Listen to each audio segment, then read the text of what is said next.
Tanya Plibersek has decided not to run for Labour leadership. Let's have a look. Hello everyone, Florian Heiser here, and welcome to another episode of Heiser Says. I'm Stein in hand, and I thought we'd have a look at Tanya Plibersek's decision not to run for Labour leadership, because judging by some of the Labour policies she has, I think it's a bit unusual. She might learn something. I'm being cheeky. Let's have a look. So, Tanya Plibersek has announced she will not run for the Labour leadership. I'm a bit disappointed because, frankly, it would have been a year worth of great content for my YouTube channel and things to discuss. It's probably better for the party, but still. Tanya Plibersek has announced she will not run to be the leader of the Labour Party after much speculation following Bill Shorten's defeat at the Saturday election. The deputy leader has announced she will not be vying for the party's top job, so she's not even going for it, the top job, saying that she has to put her family first. Now, she's saying she has to put her family first. Now, last year in September, I made a video about Labour's doubling down on the wage gap. And in this video, Tanya is describing the gender wage gap and the policies they're implementing or would implement in the Fair Work Commission to force private businesses to increase wages for women in male-dominated industries, or even female-dominated industries with lower wages. So, I'll link to that. Have a look at that video, then come back here and we'll discuss what's going on, because it is, ironic in some ways that she's saying because she has to put her family first, which, frankly, I respect her for that decision, but it kind of goes against the narrative that they've been pushing for their political agenda. Is it just me that sees that? I'm very grateful for the support I've received from my colleagues, from party members and others urging me to run for Labour leadership, Ms. Plibersek said in a statement. But now is not my time. At this point, I cannot reconcile the important responsibilities I have to my family with the additional responsibilities of the Labour leadership. I know some people will be disappointed with this decision. I intend to continue as deputy leader until the leadership is determined.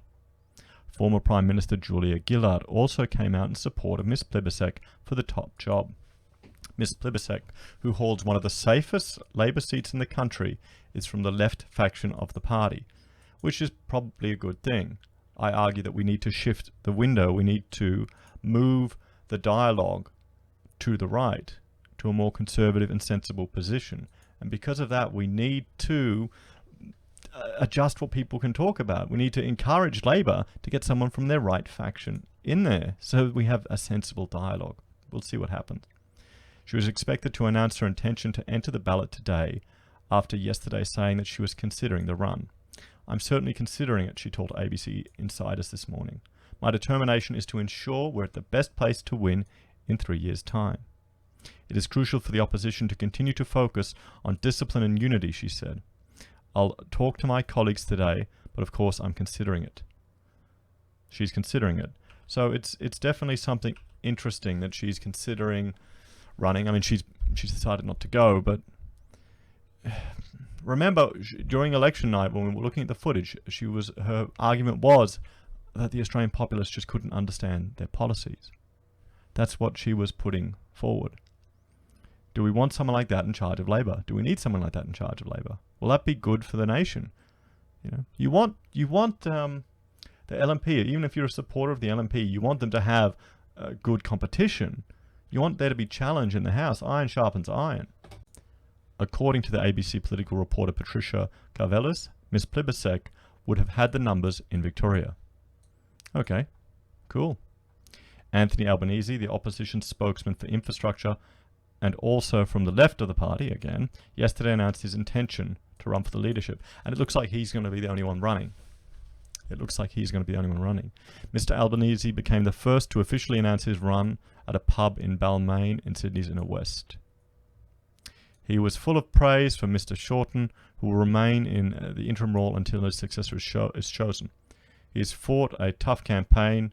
He has led our great party for 6 years. He has been an inclusive leader and is someone who has campaigned on a policy agenda in the interest of the working people. How? How in the interest of the working people? You're arguing against coal.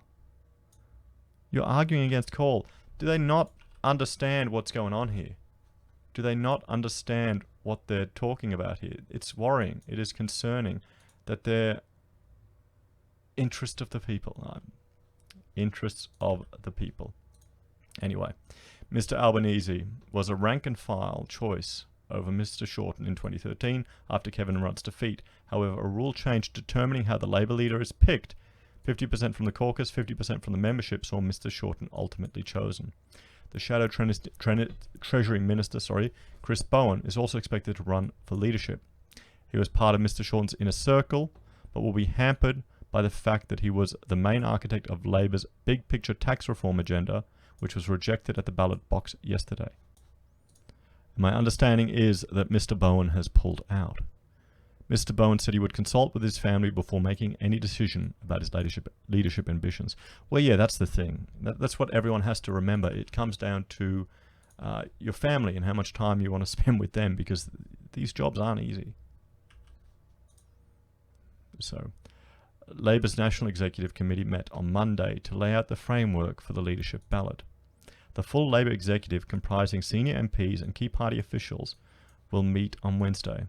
The search for the next leader is expected to take about 1 month. Rank-and-file members will first cast their votes, following by the Federal Labour caucus, before the results are averaged out and a winner crowned. Opposition frontbencher Joel Fitzgibbon believes the party has drifted too far to the left. Well, isn't that obvious? By your resounding utter defeat at this election. Why are they... I know they have to pick a leader. Maybe they should pick an interim leader for 1 year and reassess the whole thing. Because if you go with someone on the left now, it's not going to work to your benefit. We certainly have to go back to the centre. We have to reconnect to our working class base, he told ABC Radio. Someone needs to indicate that they are the person who is prepared to put us back on track. And if someone's not prepared to do that, I might just do it myself. Doug Cameron, a leading figure in the Labour left, who retired from the Senate at the election, disagrees. This is not the time to panic and to move to the centre. Why not? The centre is what we want. The centre is the position of compromise. Maybe my bias is just coming out here, but... Well, yeah, okay. My bias is coming out here, 100%. You want to have compromise. You want these people to dialogue and discussion. You don't want just a complete LNP control of the upper house and the lower house. You don't want just a complete Labour control of the upper house and the lower house. You want them to have to work together with themselves and with the miners. Oh, well. So, there was no Morrison miracle, only a scare campaign persecuted by billionaires who controlled the media and the mining industry. No. This is the problem. This is exactly the same as when Hillary, doesn't understand why she lost. It's the same problem that they're having there if they believe that. What's the reach of media? It's when you're publicly saying you want to step away from coal, when you're publicly in bed with the Greens, it's not a scare campaign. That's a fact. That's a fact. When you're talking about a gender wage gap, which sensible people know doesn't exist. Very few people have actually experienced it. My wife was talking to her neighbour, and Rachel was going, well, I've never seen it in my career. I've always been paid the same or more than Florian. We paid our staff the same. Have you experienced it in your job? And she was working for the government as a teacher, so no, she obviously hadn't. Do you know what her response was? Oh, it must be somewhere else. It must be somewhere else. People who don't have good jobs. Okay? So, Mr. Fitzgibbon suffered a big swing against him in the New South Wales mining seat of Hunter. Yes, be good if he doesn't win Hunter, but we'll see. With voters favouring One Nation's pro-coal candidate. Yes, and if you're interested, I've done an interview with Stewart there, and he talks about just the hard work he had to do to win that. It wasn't a protest vote. He was going around everywhere. He said the opposition has equivocated over the Adani coal mine in Queensland. Chief Lee's light on the hill became a flickering light on Adani for the Labor Party. The federal opposition has consistently argued the Carmichael mine must stand on its own feet and pass strict environmental laws. Yes, and it's been approved several times. Okay, we can mine. Mine isn't the worst bloody thing in the world. A big portion of our economy is dependent on that coal mining. Okay?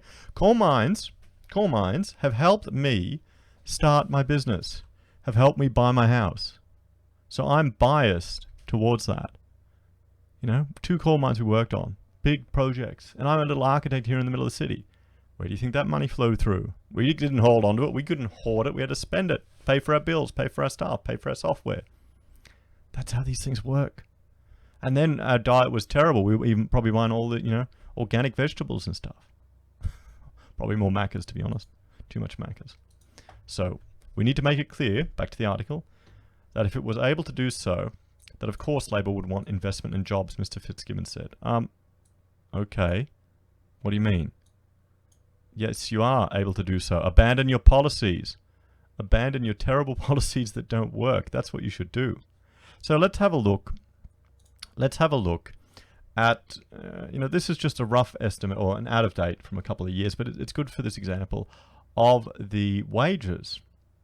Because remember, Plibersek believes in the wage gap, in the gender wage gap. She believes it exists. She has decided not to go for the top job here. And we'll try and find Billy. Okay, the opposition leader at the time, Honourable Bill Shorten, his salary was 368 grand. Okay, and this is before all the perks and things, it's just the base. So we'll take that. We'll do some Excel magic here. Okay, and now we'll find Plibersek.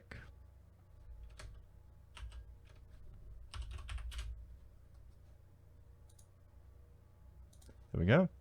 Tanya Plibersek, MP, Deputy Leader of the Opposition, $313,000. Okay. Now we'll just have a look at what the wage gap is between these two positions. So about 17% higher. So 15% difference roughly. So if she decided to go for that job, she could have gotten a 50 grand pay rise. And that's before all the other benefits and perks they get. But a 50 grand pay rise. Now, some people are arguing that, from the feminist perspective, how things need to change, how they're issues. But you've got to realize she had an opportunity here to go for the top job, and she put her family first. Was that a glass ceiling? Could she have not got the numbers? My understanding is that Shorten was behind her to go for it, so she's probably good.